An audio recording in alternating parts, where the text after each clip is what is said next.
Hey guys, welcome to Hero's Journey. Sierra, it has been a long time since a single letter of the alphabet sent me into such a frenzy. A frenzy!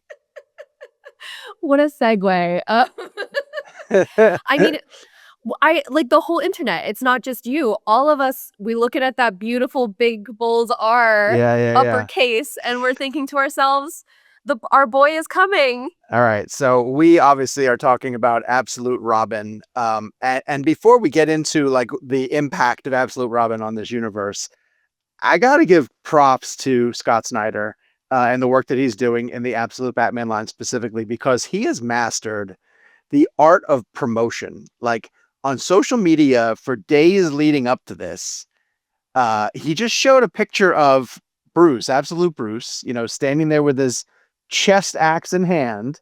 And Scott would tease things like, what do you think he's looking at? You know, 2 days till the big reveal. And I was like, dude, you're setting yourself up. Like the minute you show it, it better deliver. And it's this gorgeous giant R. And I was like, son of a bitch, Scott, you did it again. I was blown away. I mean, and it's like what a change for the Absolute universe and the Absolute Batman, because this is a very different guy than the one that we're used to. Sure. And so what is that like? We're not getting Bat Dad with this Bruce Wayne. This is quite a bit younger than the Bruce Wayne we've had in a really long time. What sort of role is he going to fulfill? Because he for sure isn't really positioned as a mentor as he in his current mental state. Right. Yeah. No, and that's why there's so many questions I want us to talk about as you and I try to figure out in today's episode which Robin we might be getting. Like, I think that's the big question that's on everyone's mind. And so you have your obvious choices with Dick Grayson seems to be the most obvious one if you're going to be starting somewhere. The bulk of Absolute Batman to this point has been an origin story, and yet very much a flip all expectations on its head origin story. So it wouldn't make sense, in my opinion, but tell me if you disagree, to jump to someone like Damian Wayne right off the bat. Like, why would you do that? Or there's too much backstory to tell with that. Like, don't you think it makes sense that we start with Dick Grayson? I'm always going to be on board for starting with Dick just because I love him. He's everyone. I mean, everyone's got a favorite Robin, and for every Robin there is a season. He's my favorite of like all of the Robin characters. I Sure. personally, him as Nightwing is for me it. But here's my pitch for what I think would actually be the most interesting Robin for this Batman. In Okay. light of what I was saying, is that who is the angriest, who is the most like him, who is the character, like the Bruce Wayne that we have in the current continuity of Absolute reminds me so strongly of Jason Todd. Okay. Gotcha. And so for me, that would be really interesting because I just think when has Scott ever done the obvious for us? And so that makes me feel like it's not going to be Dick. Well, so then let's talk about like some of the other characters that stand out to me that we've met that are the complete opposite from the Batman mythos, right? Like Alfred, we meet him. He's not a butler manservant at all. He's a military assassin who's essentially been sent to Gotham for other reasons and ends up, working alongside Bruce somewhat reluctantly. So we flip that completely on its head. The pillars of Batman and the Joker are completely reversed, in that our Batman with Absolute is blue collar, poor, still has a mom, and it's the Joker instead who has enormous wealth and is using that to his advantage. Let's say, because Jason has such a history with the Joker, wouldn't it be weird to see Jason Todd introduced and working for the Joker in some way, to be associated with this new version of the Joker? I did see some rumors. Unconfirmed. We love unconfirmed rumors. Unconfirmed. I saw some unconfirmed rumors that someone said somewhere that Scott had said that Dick Grayson, Jason, and Tim for sure would show up at some point. The Scott that we met, that we know, very tight-lipped. So I have I'm again unverified from me. Sure. But another thing that this same source had said was that one of the Robins might be working for the Joker. And so yeah. See? It does make sense for it to be Jason. And so but like, what would that Robin be? Like, it could be both things. Like, what would the Robin be a tool of the Joker in this world? Like, flipping on its head doesn't necessarily mean that Robin always has to be the sidekick of the Batman.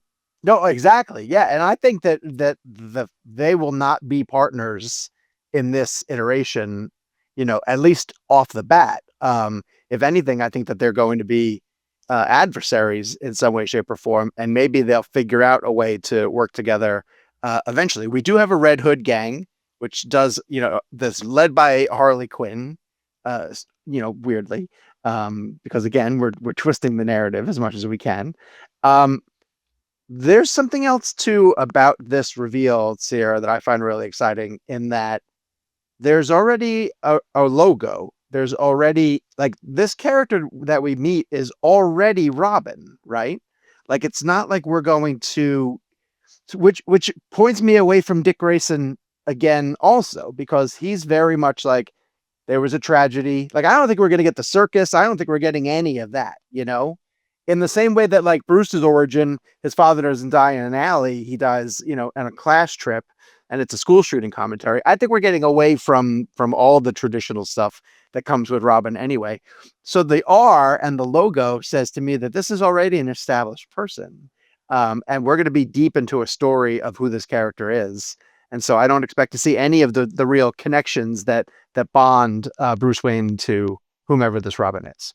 I mean, this is the thing about it being variant art, is that it could mean anything. It's like it could be using our understanding of the iconography to just signal to us as a reader that this character is coming. It could mean anything. I mean, like what's the most out of pocket possible option? Maybe it's Stephanie Brown. Hey, if we're going like fully out there. Listen, a girl can dream. I know I'm obviously delusional, but like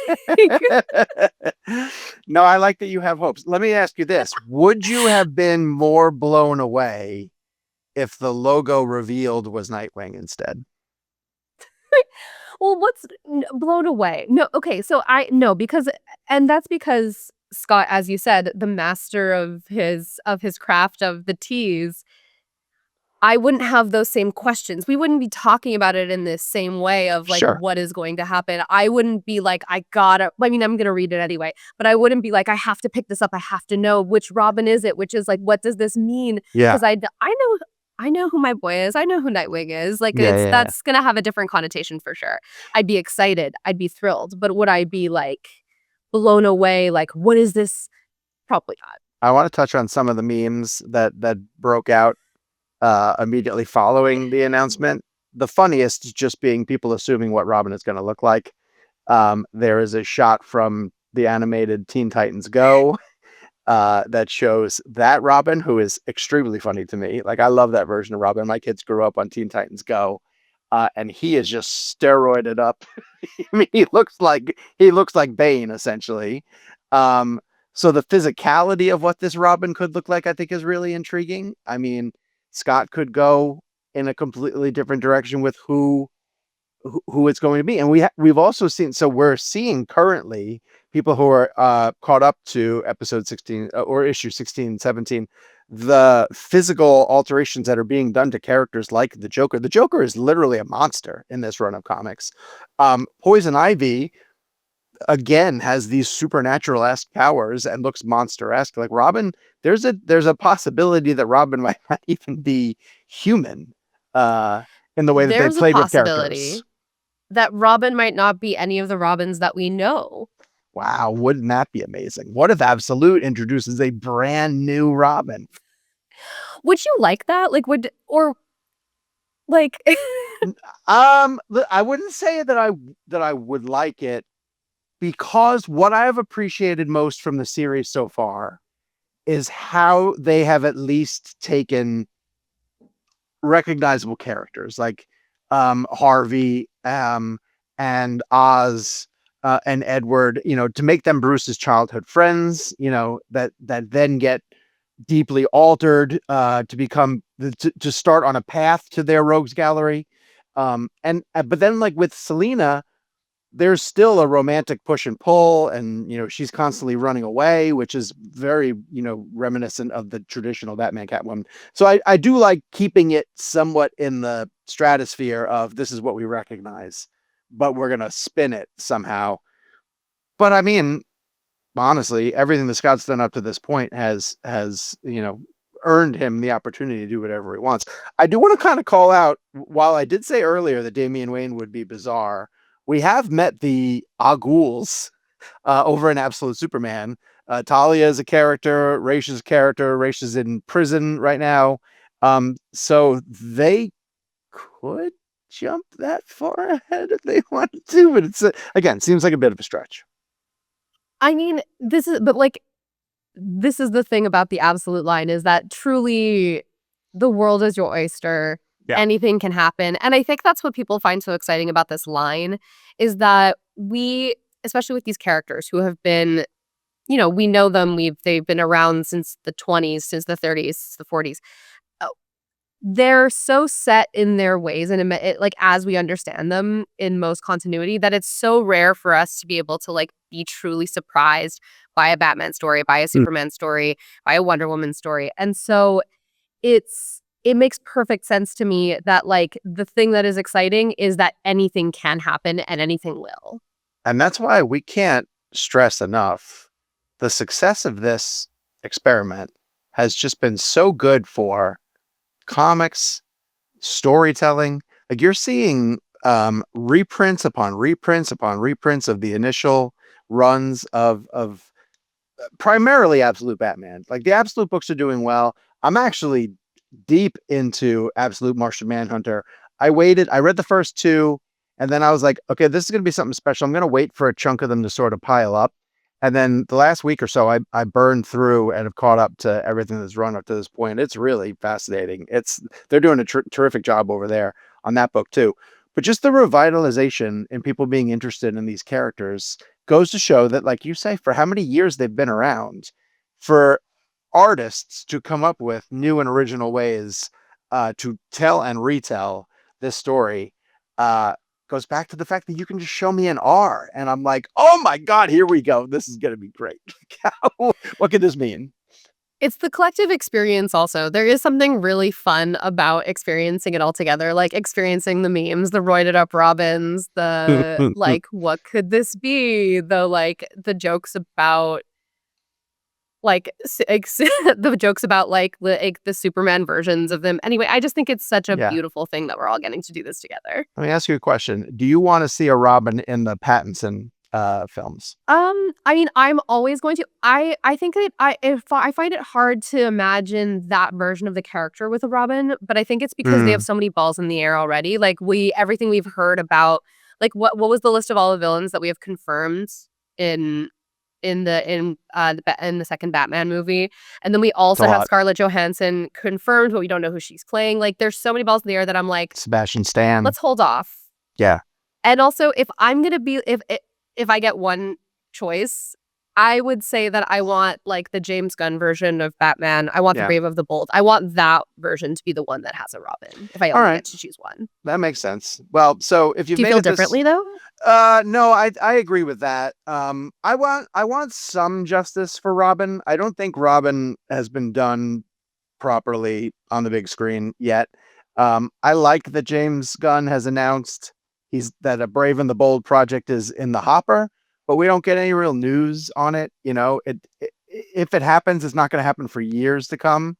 But I don't think they need to force it into the Matt Reeves universe. I was convinced, and I asked him point blank that he was setting up the mayor's son in the initial movie because that kid kept popping up back, and Batman kept consoling him, and by the end, Batman's with the kid again, and I was like, oh, that kid's going to become his Robin, sort of thing. And Matt Reeves is like, no, that's not where we're heading. And then Matt Reeves goes to me in the interview, he goes, damn it, I like that idea.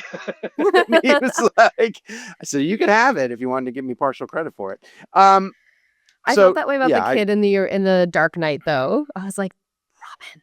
Yeah, I know. Everybody sort of jumps to that, except for Zack Snyder, who kills him off screen, and lets us imagine how it might have happened. This is And yet everyone's the most pathos opportunity. that whole movie had. Yeah. Fight me. Oh no, here we go. No, please, let's get out of here before the Snyder Run! Bros come. Yes, start picking up issues of Absolute Batman, please. We're going to be talking about this storyline as it develops. Also, I want to plug a couple of things for our loyal listeners who have made it this far. Sierra and I are going to Seattle. We are going to be at the Emerald City Comic-Con on Thursday, March 5th at 4 p.m. We are recording an episode of Hero's Journey. I can tell you guys right now, we have a guest. Sierra, I haven't told you this yet. We have a guest. I can tell you guys that we have games to play and real prizes to give out to people who come. So if you happen to be in the Seattle area and you want to come listen to us do this goofy show and then meet us afterwards, please swing by Emerald City Comic-Con. We'll have all the information available to you guys on our socials as we get closer to it. And in the meantime, thank you so much for listening. Sierra, what do they do? Hit subscribe, turn on the notifications. Yeah, like, comments, fight with me as always. I'm ready. My fists are up. I know how to and block.